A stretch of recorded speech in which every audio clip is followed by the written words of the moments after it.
tal, jóvenes? Bueno, pues iniciaremos con lo que es el tema de electromagnetismo y los temas que veremos, bueno, serán propiamente el magnetismo como tal, lo que es el campo magnético, el fenómeno del electromagnetismo, los tipos de materiales que se utilizan en lo que es el magnetismo y los cuatro principios básicos del magnetismo, lo que es el primer principio, que es la ley de Ampère, y las variables magnéticas, para posteriormente, bueno, cerrar con lo que es la curva de histéresis, que es un comportamiento propio de los materiales ante el fenómeno del magnetismo. Ok, el magnetismo. Bueno, nosotros conocemos, o cuando nos dicen magnetismo, bueno, la primera idea que tenemos, bueno, pues es un imán. Entonces, como tal, podemos diferenciar dos tipos de imanes. ¿Estamos de acuerdo? Lo que es el imán permanente, que es un imán natural, el imán que encontramos como tal en la naturaleza, la magnetita, y un electroimán que es un imán generado o creado a partir de electricidad. ¿Sí? Aquí lo que podemos ver es quién empezó a trabajar lo que es el magnetismo, que fue Oersted, a través de diferentes trabajos, y lo que él concluyó es que las fuerzas magnéticas proceden de las fuerzas originadas ante cargas eléctricas, es decir, él ya empezó a relacionar lo que era el magnetismo a partir de ciertas cuestiones eléctricas. Como tal, como les comentaba, el magnetismo, bueno, pues es ese fenómeno físico que tienen ciertos materiales para poder atraer o repeler determinados materiales. Entonces aquí lo importante es ver quién empezó a trabajarlo y bueno, esta parte que está aquí. Nosotros conocemos un imán tal cual de esta presentación, donde tiene dos polos, que ahorita vamos a ver a qué se refieren estos dos polos, y bueno, que esta fuerza que tiene este imán, bueno, podemos representarla a través de un vector. Al ser una fuerza, pues yo la puedo representar por una flecha. Entonces, va a ser común que veamos a lo largo de la presentación flechas que salen de un imán. Entonces, lo que vamos a entender por estas flechas va a ser la fuerza que tiene ese imán. Eh, Dentro de las diferentes teorías del magnetismo que podrán encontrar ahí en la página de internet, bueno, algunos de los principales exponentes es Ampère por una parte y por otra parte Ewing y Weber. Ampère lo que decía era que las moléculas de hierro tienen la facultad de comportarse como imanes debido a que las corrientes eléctricas circulan en ellas. Entonces él de igual manera empezaba a relacionar que el hecho de que circulara determinada cantidad de corriente por un material pudiera generar un campo magnético, o sea, generara magnetismo. Y otra parte importante, otra idea, otra teoría que se tenía fue la que establecieron Ewing y Weber, donde ellos decían que las moléculas de hierro eran pequeños imanes permanentes. Entonces él decía que dentro de todas las moléculas de hierro había o eran pequeños imanes muy chiquitos que tenían las mismas propiedades que un imán más grande. Entonces, estas teorías sirvieron mucho, de mucho para poder entender el comportamiento o el fenómeno del magnetismo. Una manera de poder entender qué es esta cuestión del magnetismo y lo que provoca en los materiales es a través de la teoría de los dominios. Un dominio era un componente molecular de todos los materiales. Se entendía que todos los materiales molecularmente estaban eh, creados o estaban conformados por unas pequeñas fuerzas. A estas fuerzas se les denominaba dominios. Entonces, cada dominio está constituido por un conjunto de moléculas, de acuerdo a la teoría de los dominios. Eh, entonces, lo que se pensaba era que dentro de un material, adentro había pequeñas fuerzas que podemos representar como flechas. Entonces, estas fuerzas se llamaban dominios. De tal forma que si yo tenía una parte de un material, adentro, si yo las pudiera ver, pues tendría muchísimas pequeñas fuerzas y a cada fuerza le llamaría un dominio. De tal forma que yo pudiera decir que estos dominios, pues son como pequeñas imanes, como lo comentaba Ewing y Weber, y que estos imanes pues podían alinearse o desalinearse de acuerdo a lo que yo pudiera hacer. Para tener una idea de lo que es un dominio, bueno, de las dimensiones de un dominio, se estima que el número de átomos contenidos en un dominio es de 10 a la 15 y que el volumen que tiene un dominio es aproximadamente de 10 a la menos 9 centímetros cúbicos. Entonces, como se imaginarán, bueno, pues es imposible verlos. Entonces, esta teoría de los dominios nos va a servir de mucho para poder comprender lo que pasa dentro de un material. Entonces, hasta este punto la idea importante es que un dominio es una pequeña fuerza, si así lo quiero ver yo, que lo voy a representar con una flecha, y que todos los materiales están constituidos por dominios. Ahora bien, cuando nosotros hablamos de magnetismo, bueno, hablamos de esa fuerza que tiene determinados, en este caso los imanes, para poder atraer a otro tipo de materiales. Entonces, a ese conjunto de fuerzas que tiene un imán, es decir, si yo tengo un imán y lo tengo en algún lugar, todo lo que se genera alrededor de él, toda esa fuerza que tiene alrededor de él, yo lo puedo llamar campo magnético. Entonces, el campo magnético es una región, ahí dice una región en el espacio, en la cual una carga eléctrica puntual que se desplaza a una velocidad sufre los efectos de una fuerza que es perpendicular y proporcional tanto a la velocidad como al campo. Entonces, vamos a tratar de comprender qué es esta parte de un campo magnético. Como tal, yo pudiera, como les comentaba, es pues todo lo que se genera alrededor en este caso de ese imán. Es una región en el espacio donde se genera toda esta cuestión, toda esta fuerza. Eh, Al ser una fuerza, bueno, pues como les comentaba, yo la puedo representar por medio de una flecha. Entonces, si yo tengo este imán aquí, todo esto que está aquí alrededor, todo esto es el campo magnético que genera esto. Entonces, el campo magnético como tal, bueno, pues es esta fuerza que se genera aquí. Y algo muy importante, al ser un vector, bueno, es una flecha y tiene dirección y tiene sentido. Siempre, siempre, las líneas de campo magnético van a salir de un norte y van a llegar a un sur. Y de ahí es de donde se generan los polos. Al momento de tener yo dos puntos equidistantes uno del otro, en estos dos puntos yo observo que en un punto se comporta de una manera y en el otro se comporta de otra manera. A cada punto se le denomina polo. En un imán, pues yo tengo un polo norte y tengo un polo sur. Las líneas de campo magnético van a salir de un norte y van a llegar a un sur.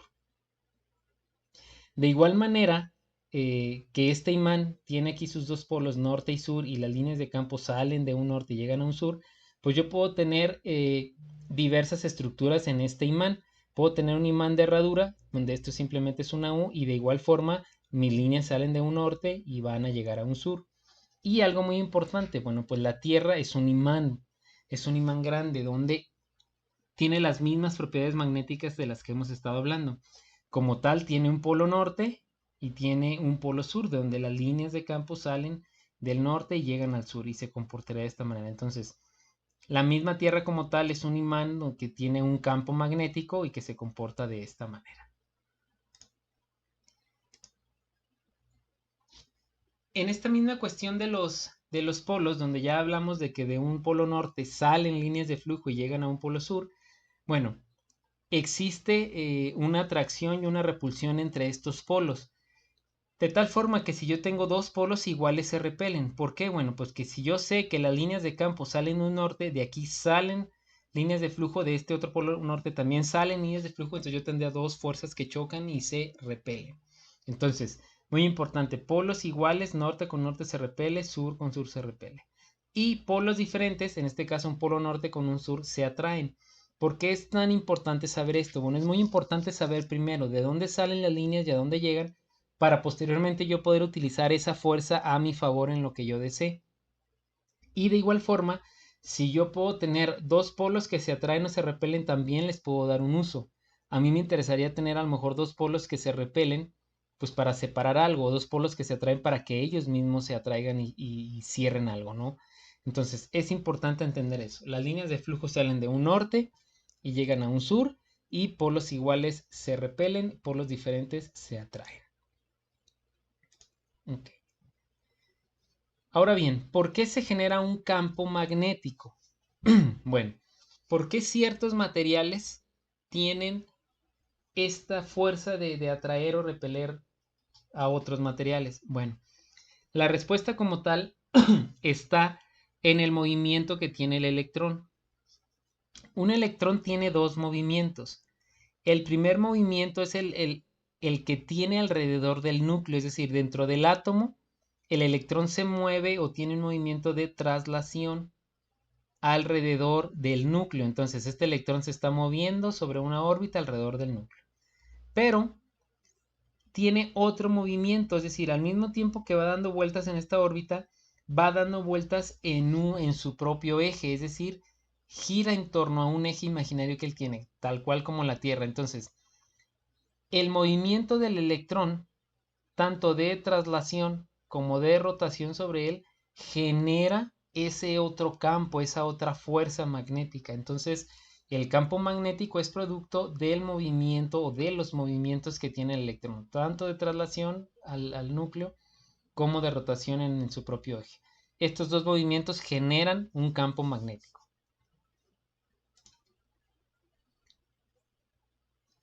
Ahora bien, ¿qué es el electromagnetismo? Bueno, como tal, pues podemos, de acuerdo al nombre, es tener un magnetismo a partir de un fenómeno eléctrico, es decir, de electricidad generar magnetismo. Bueno, ¿y esto por qué pasa? Como ya vimos, el hecho de que un electrón tenga estos dos movimientos, el de traslación y el de rotación, genera un campo magnético, de tal forma que, regresando al tema de electricidad, si yo tengo en un cable y yo comprendo que la corriente es el flujo de electrones a través de un cable, significa que en ese cable hay un electrón. Ese electrón tiene los dos movimientos, tanto el movimiento de rotación como el de traslación, de tal forma que el hecho de que el electrón se esté moviendo dentro del cable y aparte esté girando en su propio eje por el movimiento de rotación que tiene, pues me genera un campo magnético. Entonces, todo cable que tenga una corriente genera un campo magnético. A partir de ahí yo puedo decir, ok, yo puedo generar magnetismo de la electricidad. Esa es la parte del electromagnetismo. Ahora, una señal electromagnética se comporta de la siguiente manera. Un campo eléctrico se comporta, es esta señal roja, se comporta de la siguiente manera, es un comportamiento senoidal. Y un campo magnético también es un comportamiento senoidal, pero a 90 grados del campo eléctrico. Es decir, mientras que el campo eléctrico tiene esta forma, el campo magnético tiene esta forma horizontal sobre el eje horizontal y el campo eléctrico sobre el eje vertical. De tal forma que una señal electromagnética es el conjunto de estas dos. Estas dos juntas, la señal del campo eléctrico vertical y la señal de campo magnético horizontal, me generan una señal electromagnética. Entonces, una señal electromagnética es tal cual ese comportamiento de un campo eléctrico, que es el azul, y un campo magnético, que es el rojo. Esta sería la manera en la que yo vería una señal electromagnética. Es una señal senoidal, bueno, son dos señales senoidales separadas 90 grados una de la otra.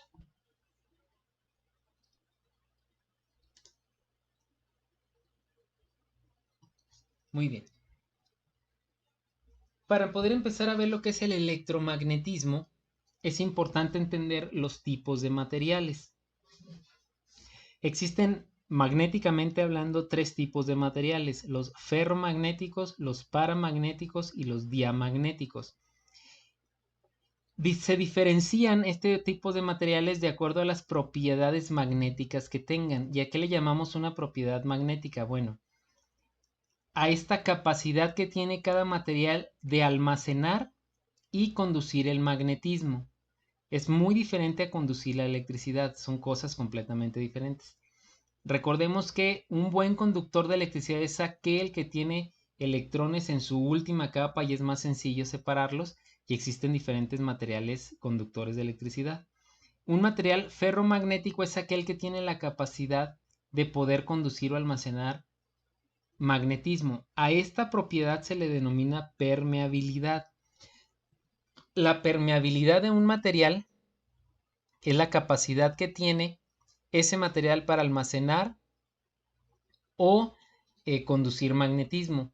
Entonces, cuando yo hablo de un material ferromagnético, estoy hablando de un material que tiene buenas propiedades magnéticas, que tiene una alta permeabilidad, es decir, que tiene una alta capacidad de almacenar o conducir magnetismo.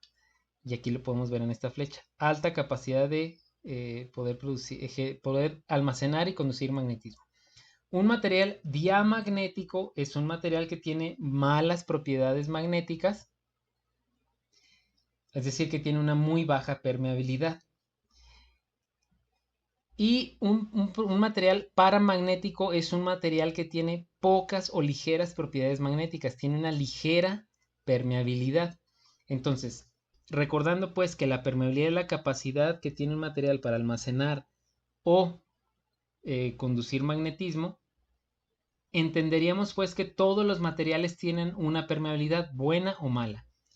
El aire como tal también tiene una permeabilidad. El vacío también tiene una permeabilidad.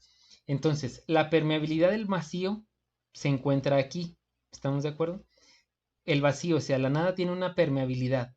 Bueno, un material diamagnético tiene menos permeabilidad que el vacío. Y un material ferromagnético pues tiene una alta permeabilidad mucho mayor que la del vacío.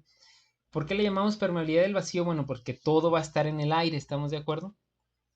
Yo no puedo tener algo completamente en el vacío, entonces tal cual, todo lo que se encuentre en algún lugar, yo voy a comparar la permeabilidad que tiene el material contra la que tiene el aire, porque se van a combinar las dos.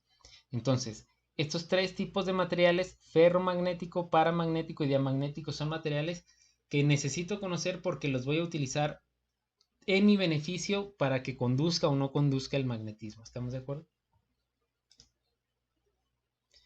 Ahora bien, las propiedades magnéticas de un material están en función de la permeabilidad que tiene el material y de la estructura que tenga, es decir, de los dominios, de la manera en la que están alineadas sus dominios.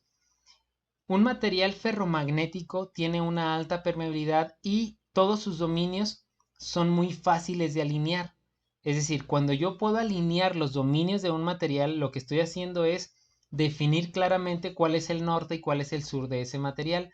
Si están perfectamente alineados, yo puedo hacer que el magnetismo se pueda conducir fácilmente y se pueda almacenar fácilmente. Entonces, un material ferromagnético tiene sus dominios alineados o muy fáciles para poder alinearlos. Un material diamagnético pues es un material que no tiene sus dominios alineados y es complicado poderlos alinear. Los dominios de un material se pueden alinear como a través de otro material que tenga magnetismo, es decir, un imán, si yo lo pongo en contacto con la punta de un desarmador, pues yo puedo hacer que luego esa punta del desarmador, como coloquialmente se dice, se imante. Es decir, lo que estoy haciendo es que con los dominios de mi imán, que tienen una alta alineación, estoy induciendo a los dominios de la punta del desarmador. Es decir, le estoy diciendo, alíñense, como a través de la fuerza que tiene mi imán. Entonces, a este fenómeno se le denomina inducción magnética. ¿Por qué se puede imantar o inducir magnéticamente un desarmador y no un pedazo de madera? Por la propiedad magnética que tiene ese desarmador. El desarmador está hecho por un material ferromagnético, como es el hierro. Y la madera pues no es un material ferromagnético, es un material diamagnético. Es muy complicado alinear sus dominios.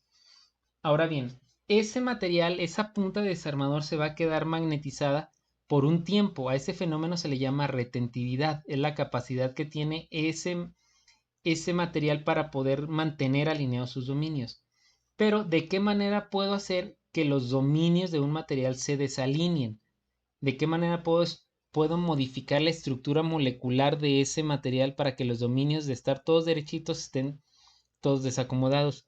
A través de dos formas. Una es el choque mecánico y otra es fuente de calor. Es decir, si yo le pongo temperatura, alta temperatura a ese material, lo que voy a hacer es modificar la estructura molecular del material y por lo tanto los dominios se van a desalinear. Y número 2, pues pegándole. Si yo le pego, modifico su estructura molecular, a eso se refiere un choque mecánico. Entonces, imaginemos que yo tengo un motor y que se quema. ¿Qué pasó en el motor? Ah, bueno, en el motor como tal se quemó lo que es el devanado. Ese devanado está enredado sobre un material ferromagnético. ¿Por qué? Yo necesito que el motor esté hecho con un material ferromagnético para que tenga muchísima capacidad de almacenar magnetismo y de conducirlo. Cuando se quema un motor, ¿qué pasa? Ah, bueno, lo que pasa es que sube la temperatura muchísimo a tal grado que quema las bobinas. Entonces, ¿qué es lo que hacen? Ah, bueno, van, quitan las bobinas y ponen unas nuevas. Pero el núcleo del material ferromagnético ya quedó afectado. ¿Por qué? Porque hubo un choque de calor muy grande. Los dominios de ese material quedaron desalineados. Entonces, la eficiencia de ese motor va a disminuir. Y ahora, súmenle que muchas veces cuando se amarra un motor, lo que hacen es pegarle. Entonces, a la hora que le pegan al motor, pues también sufre un choque mecánico, que es lo que hace que magnéticamente ese motor esté bajando su eficiencia cada vez.